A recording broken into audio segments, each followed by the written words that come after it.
What was the most up thing you saw in school? Our school bully, nasty piece of work, we'll call C, ripped the wig off a new student, A, who had recently returned from cancer treatment. They got into it, and A was suspended despite multiple witnesses. We suspect even the teachers were slightly scared of C. Next day as we were leaving, A was waiting outside for the doors to open. She comes straight in, grabs C's hair, slams her head into a locker, then proceeds to pull out a huge pair of scissors and violently chops off as much hair as she can, before the teachers intervene. She was obviously expelled, but man, she's still my hero. Bully C was definitely put in her place after that, and absolutely toned down her torment of everyone else. Wish I knew what became of A. Edit, as some people were asking about what happened to C and A, and I'd like to clarify, those are not their names, but I called some old friends tonight to see what we could dig up. We do not know Superhero A's last name, so no info sadly, but I'd like to think she's doing amazing. On to the bully. So there is a reason I couldn't pull up any current info on her, and as I suspected, she did pass away in 2003. This is not cause for celebration, as from what I gleaned from old friends, it was a suspected drug overdose. She wasn't a kind person by any means, but she was also dealt a pretty shitty hand, and I feel sad for her, and those that loved her. Doesn't excuse her behavior, at age 14 to 17, but I have no interest in bashing her. She was a terror, but she was a product of her environment, and didn't stand a chance to make a better life for herself. She died alone aged 26. This girl in my sophomore year sent nudes to an English teacher. When he rejected her advances, she reported him for possession of child pornography. He lost his job, his teaching license, and nearly faced jail time. He was a pretty chill dude too, and was well liked by the student body. Goes without saying, the girl received a ton of death threats and ended up dropping out. So I went to a Christian middle school, and this particular type of Christianity was homophobic. There were these two boys, and they were known for being the troublemakers. One time my male friend walked into the bathrooms, that happened to be right next to the first and second grade classrooms, and saw them having gay sex. They were 14. A couple in the dumpster, behind the cafeteria. For the rest of the year, people would walk up behind the dude crinkling paper and asking if it was getting him hard. Just to add a bit, 4 or 5 of my friends and I stumbled upon this event while we were coming back on campus, and one of them went to throw his trash away. It got around the school pretty damn fast.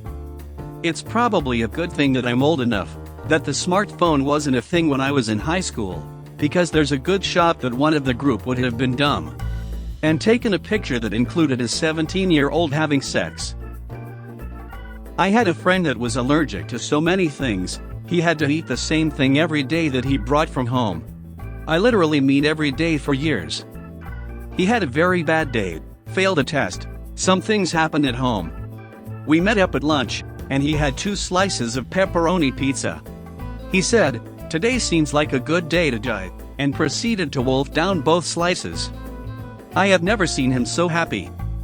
I walked him to the nurse's office as he ballooned up. He was hospitalized for 2 weeks. He never regretted the decision. Some kid kept shitting in the sink every week, and they had to keep cleaning it up. One day I walked in the bathroom, and someone had put shit on the wall. In first grade, a boy pulled his pants and underwear to below his knees, and laid down on his back, then a girl spat on him. I don't remember why, but I will never forget that sight. Watched 2 girls get into a fight.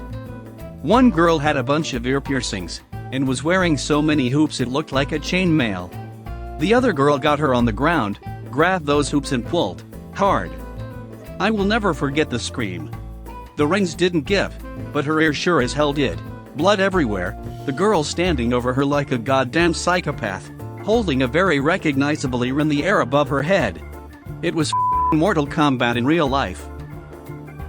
We had this girl in our school who was a year older than me. I didn't know her very well, but we sometimes made small talk.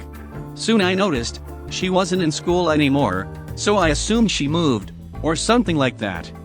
5 months later, she came back to school, completely covered in self-harm scars, and by that, I don't mean just the arms, or legs, chest, her neck, her hands, and even her back, had multiple scars. She avoided everyone, and became a loner. Once I was going to the bathroom during the lesson, and when I opened the door she was standing there cutting herself, and crying. I was mortified, but sat next to her, and just held her. We sat there for 20 minutes, before a teacher came, and quickly called the ambulance, because she bled so much, that we sat in a puddle of her blood. I will never forget how much she cried when medicals wanted to help her up, but she let out the most blood-freezing scream I'd ever heard. They had to restrain her, so they could take her to a hospital. I sat there for some more time, and just started my bloody appearance. I got sent home and just showered, and went to bed. She was admitted to a mental hospital, where I visited her, and she is doing much better now there. I visit her regularly and we became great friends. Someone had taken a massive shit. It was larger than a coffee cup in width and considerably longer. So large it was impossible to flush. People were lined up into the halls to see this monstrosity, including faculty. You know it's a small town when a turd calls that much attention. In my school, there was a kid, or multiple kids, we don't know, who would shit in a urinal every once in a while. They were known as the urinal shinner. Someone made a meme with the Grim Reaper going to the doors template, with all the bathrooms they had done it in, and the Reaper going into the last bathroom, the office bathroom. The meme spread very quickly, and I guess some teachers saw it. Since there is blood in the meme, coming from under all the closed doors, they decided it was a credible threat of violence. They closed the school for 2 days for safety concerns. Just a super weird story all around. My school had this thing called intervention. It was like study hall, but only around 25 minutes long, and it was designed to help out kids who needed help finishing work, though let's be honest, it was just a short study hall, meant to fill up the school day, and it was always right after lunch.